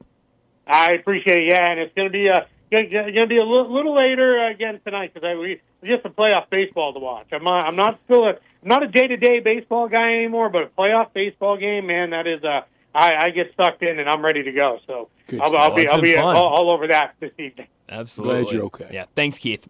Thank you, Keith. I appreciate it. Thank you. You got it. Isn't that something on No Sleep? Oh, man. He's always unbelievable when it comes to NBA talk, but in those type of circumstances, unbelievable. Brian, you could sign me up for anyone. It could be the Hornets and Grizzlies in the NBA Finals. I'm not going to get too picky about it. Sure. But the idea next June, and if it was the Knicks from the East and the Grizzlies got on that magic carpet ride, I'm not predicting that. I don't think that's going to happen. But that would be one. That's one of about 2 or 3. I go to all 7 games. Oh, Brett, it'd be incredible. I make a point to get to the Garden and spend the cash. Oh, that would be remarkable. And like you said, it'd be a long shot. But hey, you see it all the time. Teams just hit that stride and call it magic, call it momentum, call it whatever you want to. We've been here with the Knicks before. We have, and this Mitchell Robinson. They're a little bit like Notre Dame, aren't they? They are. They absolutely are. And I'll be honest, Brett. I asked Keith about the Mitchell Robinson story where he's still out and is going to be out until at least the start of 2025. That scares me. That worries me about what their front court is going to look like because it's going to be thin. Oh, yeah. It absolutely does. And the Notre Dame aspect of it, now it's been since 88 for Notre Dame, but that's a long time. Yeah. Next spring at NBA Finals time, 52 years since the Knicks won it. Whoa.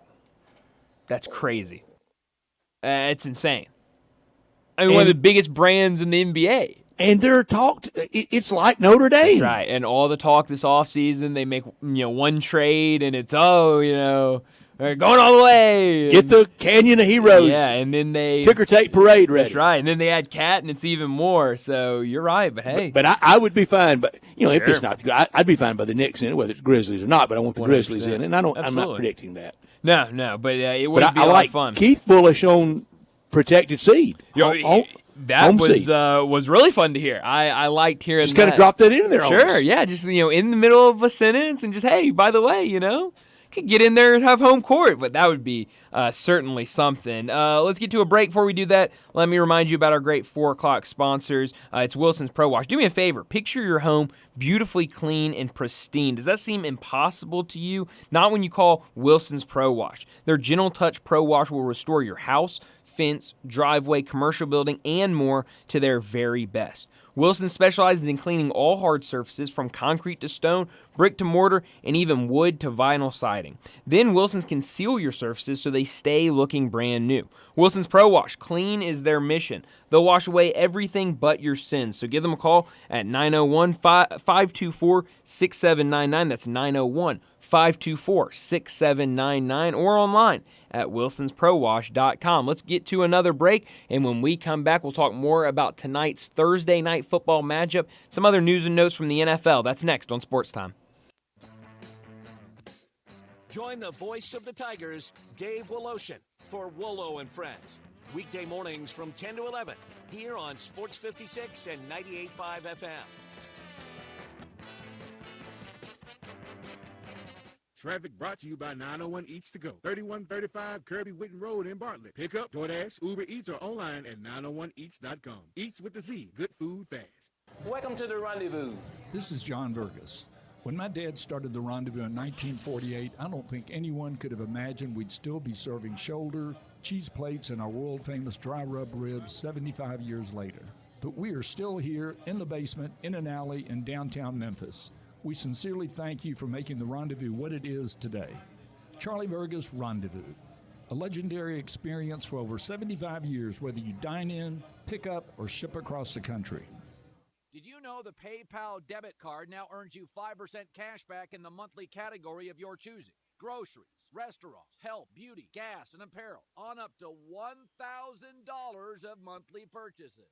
I'm using my PayPal debit card to earn 5% cash back on apparel. With my travel schedule, I'm buying clothes online all the time. Sign up for the PayPal debit card through the new app. Terms apply. See PayPal app. This card is issued by the Bancorp Bank N.A., pursuant to license by MasterCard International, Inc.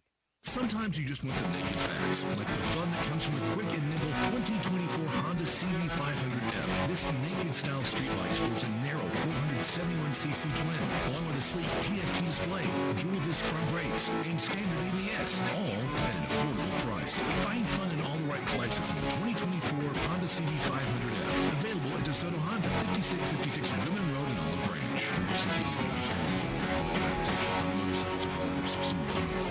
Looking for an engagement ring that'll really knock her socks off? You need to be at Genesis Diamonds. It's such a privilege at Genesis Diamonds for us to work with the world's finest designers, to be able to offer brands like Tacori and Verragio, and we're excited to be able to give you something nobody else can. Genesis Vice President David Cooper, the craftsmanship, the detail, the quality, the individuality is bar none better than anything else. Genesis has been selected as an exclusive provider for every top designer from to choose from. And if that's not enough, they can create something that's truly done without. They can custom craft you literally anything you can imagine. We have the capabilities to realize any dream you have. Things that never starts with a no. We've been doing it for 3, 4, and 5 years. So don't settle for a medium style design. You deserve. I'm David Cooper from Genesis Diamonds, and I'm excited to see you on the show. It's extended. I'm with John Burgos from the world-famous Rendezvous in the Alley since 1948. Brett, we have catered parties all over this country and all over the world, from Singapore, Australia, to Central Park in New York. But many people don't realize how much we do locally. For holiday events, office parties, tailgating, birthday parties, you can't do better than the Rendezvous. For example, you can get a cheese and sausage tray for 15 to 300 people for $3.75 per person. You can even build your own nacho bar for $10.50 per person. All you need is a minimum of 15 people. In many cases, we can arrange delivery and full-service catering. We've even made it easy to get to-go items. You can just park at our front door in the alley, put on your flashes, and we'll get you going ASAP. For all your catering items and prices, go to hogsfly.com, click on menu, and drop down to catering. Thank you, John. The Rendezvous, Mr. Charlie Burgos' Rendezvous in the Alley since 1948 and celebrating its 75th year. Do you know one of the best things you can do for your employees or family's health? Provide Arctic Clear bottled water. Arctic Clear bottled water is your locally owned and operated bottled water provider. Arctic Clear is 100% natural spring water with free delivery and setup, dependable service, and no long-term contracts. What an easy choice. Call Jeff Manus today, 901-382-2363, or visit arctic-clear.com. Arctic Clear bottled water. Call now, 382-2363. That's 382-2363. So you need to sell your house? I have the solution. Call 901-406-1101. That's 901-406-1101. Call my buddy Bill and I buy houses. Any house, any area, as is. It's literally as simple as that. Just pick up your phone.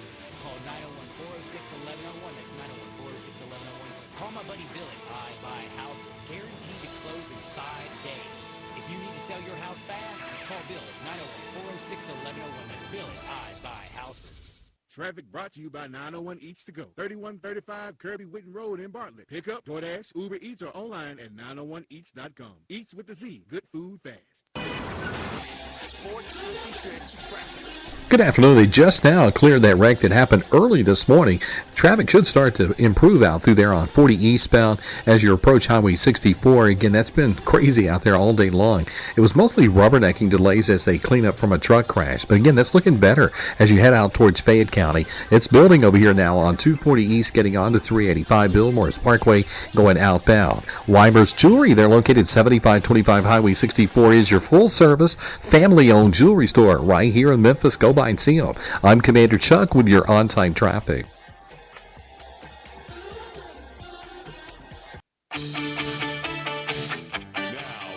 Sports Time on Sports 56 and 98.5 FM. This hour is brought to you by Wilson's Pro Wash, your residential and commercial pressure washing service you can trust. Here once again are Brett Norsworthy and Brian Jacobs.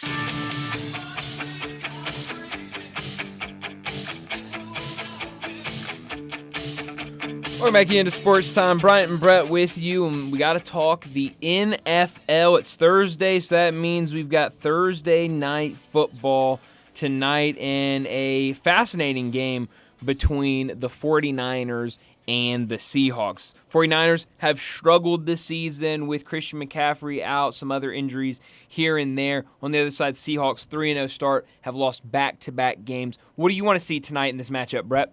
I want to see some offensive consistency from Brock Purdy. I said on Tuesday, what I know from the weekend was the clock struck midnight for him. Well, it sure has on the injury front. It's hard to be very good with that many quality people out for that offense, but more was expected out of San Francisco than this, even with the injury, and from him. There have been some balls that have been just thrown up for grabs. This series, who would have thought when they met on this Thursday night that the better record would be Seattle? Yeah. Everybody had Seattle minimum NFC championship game, most in the Super Bowl. A lot of us went winning it all. And in this series, it has been a fun one. The 49ers, they've won 5 straight dating back to 2021. Wow. That's the longest 49er streak in any series history. Prior to that, though, Seattle had won 4 straight. It'll be the 51st regular season meeting between these teams. The first came in the Seahawks' inaugural year, September of 1976. They've met in the postseason. This was Seattle defeating San Francisco in the NFC Championship game to get to the cold weather Super Bowl and really rout Peyton Manning and the Broncos. Yeah, no, it's a good nugget, and some good nuggets from you about this series in general. But I'm excited. I'm excited to see what does Geno Smith look like against this 49ers defense. Seattle, I think they have the better quarterback.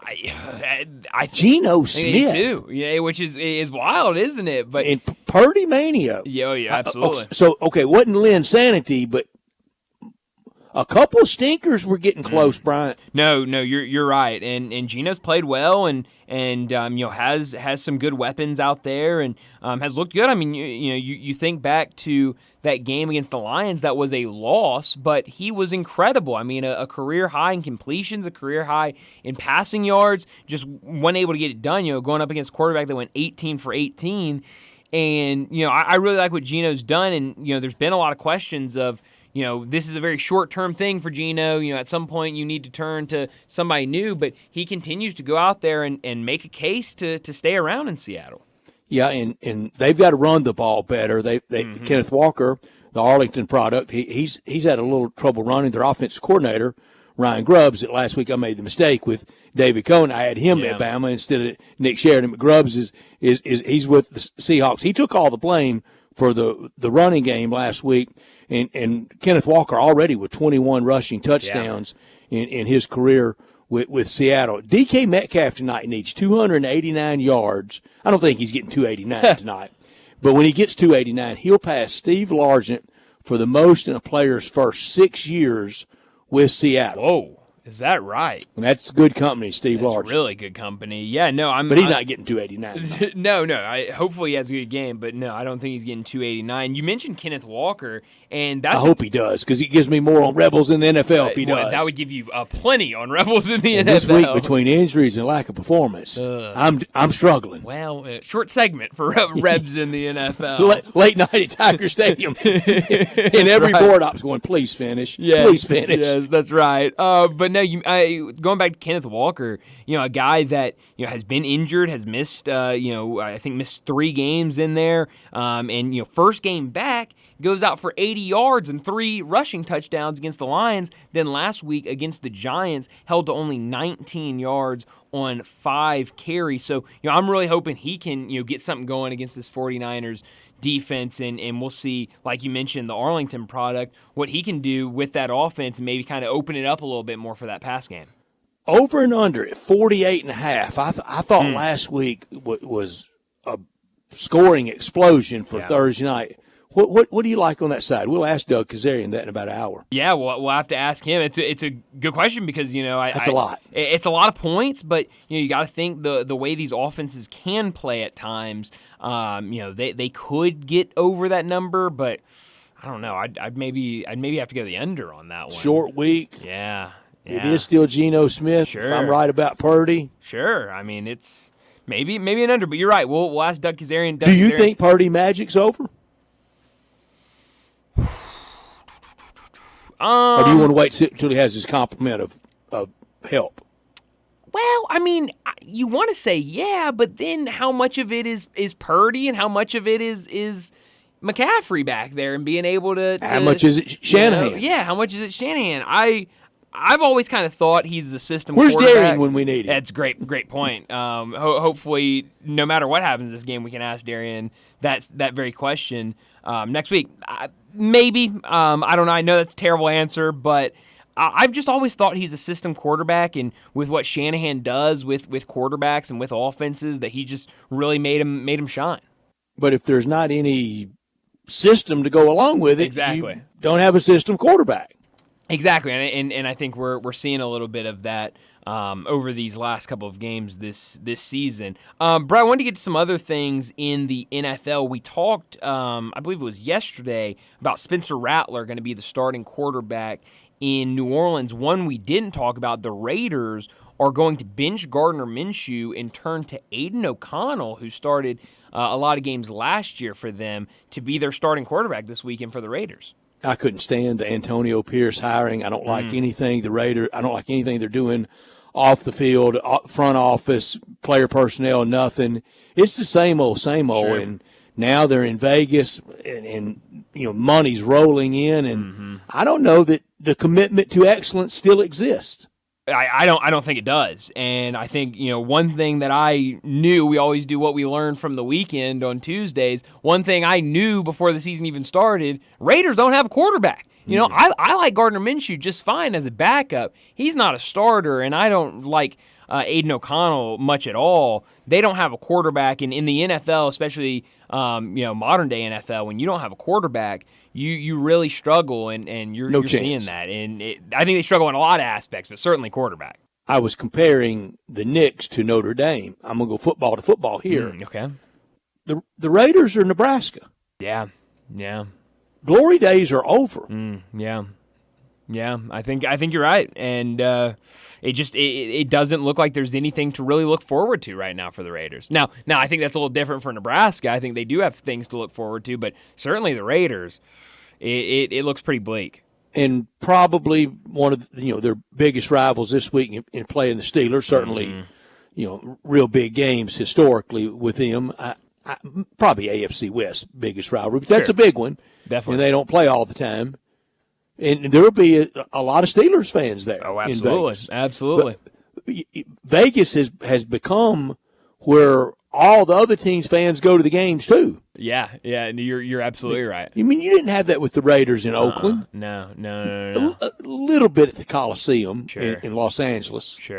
Sure, but no, it in Vegas it is definitely turned into that. But the melting pot of fandom. Yeah, it has, and I want to see what Pittsburgh looks like this weekend, and coming off that Sunday night loss against the Cowboys, and now should have a good opportunity to bounce back against the Raiders because, like we said, they don't have a quarterback and don't really look good on the field right now. In the category of just really need a win this week, aren't the Bengals at the top of it? For sure, 100%. And should get it against the Giants. Should, and we'll just have to see. I mean, this Bengals team is a team that hard to figure really out. Really close to that's Cleveland. Honestly, yes, but I would think they get the win, but on the road against the Giants.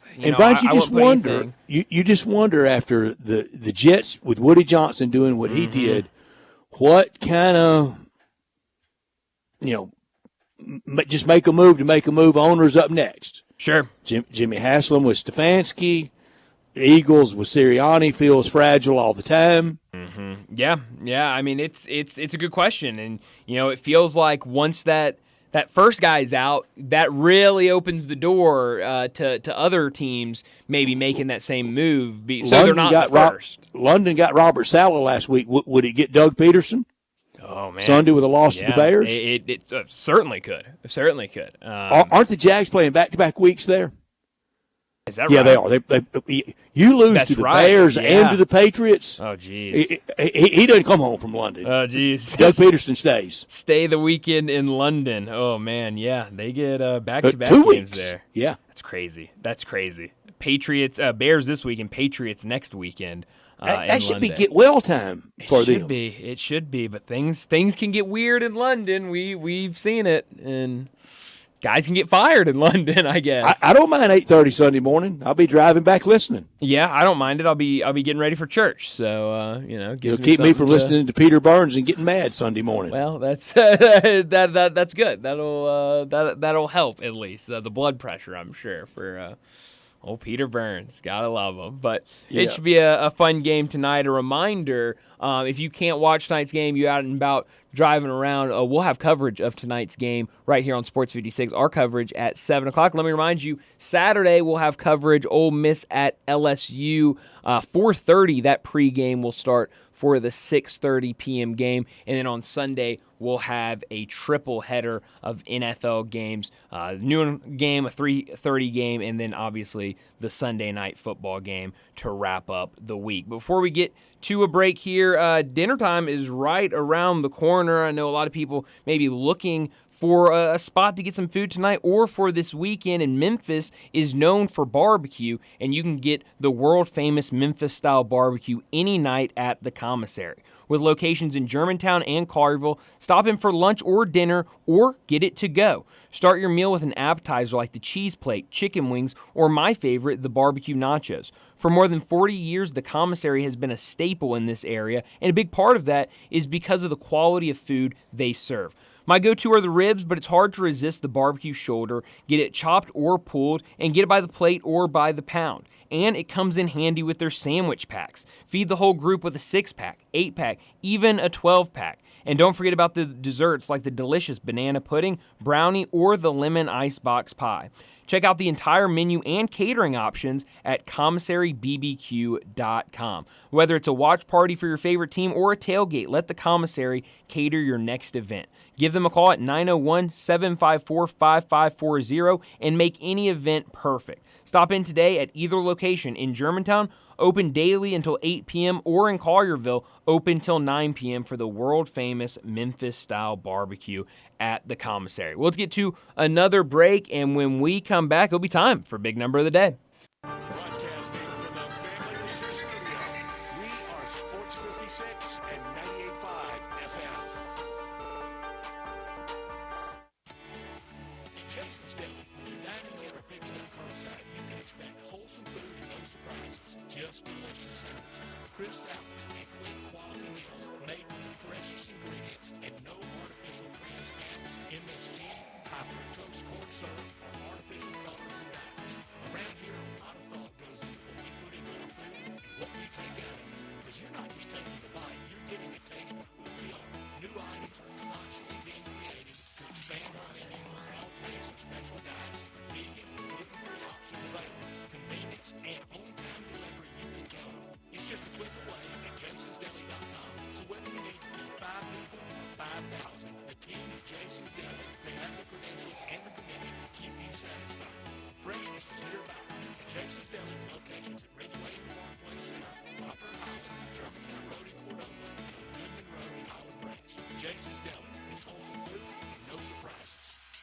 Need good food fast? You need 901 Eats to Go in Bartlett. Meat in 2 sides. Chicken wings and tenders, cheeseburger, Philly cheesesteak, even catfish, plus sides and drinks.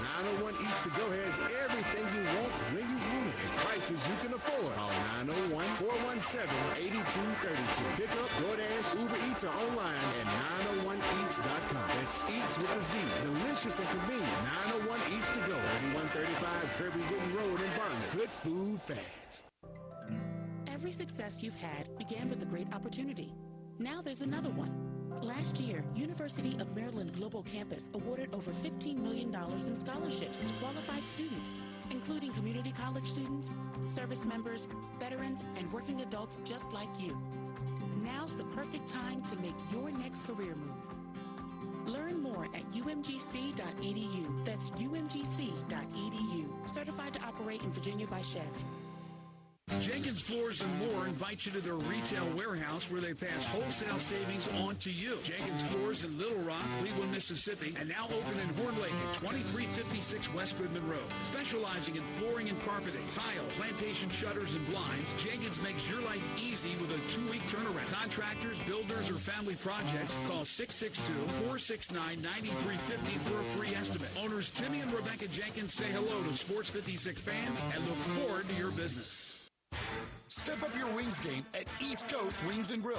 With 60 wing flavors and 7 heat indexes, do you have what it takes to turn the heat on your wings up to insanity? East Coast Wings and Grill is family friendly with a large variety menu to satisfy the whole bunch. Sign up today for their loyalty program and taste the rewards. For every dollar you spend, you collect a point. Earn 100 points and receive a $5 reward. Next to Lowe's off Highway 64 in Bartlett, come try America's best wings at East Coast Wings and Grill. Admit it.